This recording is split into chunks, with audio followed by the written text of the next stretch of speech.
Salam, hər vaxtınız xeyir olsun dəyərli abituriyentlər, müəllimlər. Şagirdlər, xüsusən 9-u və ya 15 imtahan verəcək şəxslər bəzi açıq sualların yazılması ilə bağlı hələ də tövsiyələr istəyirlər.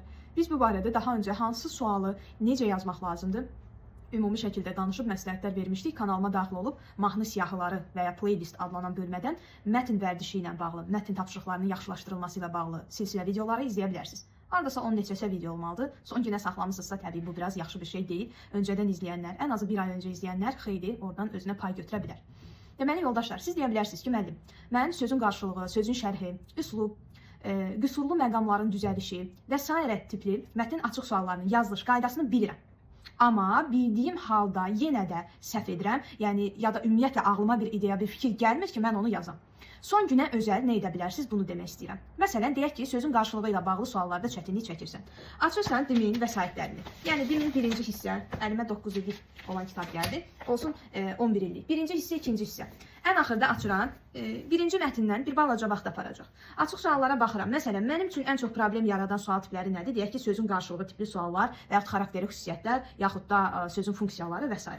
Həmin sual olan nömrələri işarələyirəm. Məsələn, 377, bu tərəfdə açıram, nə bilim, 328, bu tərəfdə açıram 308, onları rəqəmlərin qeyd edirəm.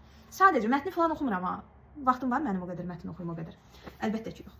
Həmin o qeyd etdiyiniz nömrələri, yəni sual nömrələrini meyarda açırsınız və doğru cavabları bir kitab kimi oxuyursunuz. Yəni, səndən sözün qarşılığı istənmişdi və o sözün qarşılığı nə formada işlənib, sən onu meyarda oxuyursan, görürsən, həmin şərhlərlə tanış olursan. Dində adətən biz bəzi analoji suallar, yəni oxşar suallar görürük, təkrarlanan suallar görürük. Məsələn, deyir ki, hər hansı cümlə verir, deyir üsluba uyğun zənginləşdir. Sən də görsən ki, mətn bədii üslubdadır, nə etməlisən? Bu cümləyə biraz bədiilik qatmalısan. Götürürsən, yazırsan bir göz qırpımında, bir anın içində, ildırım surəti ilə, baxırda industriyasiyadan asılı olaraq bunları işlədirsən.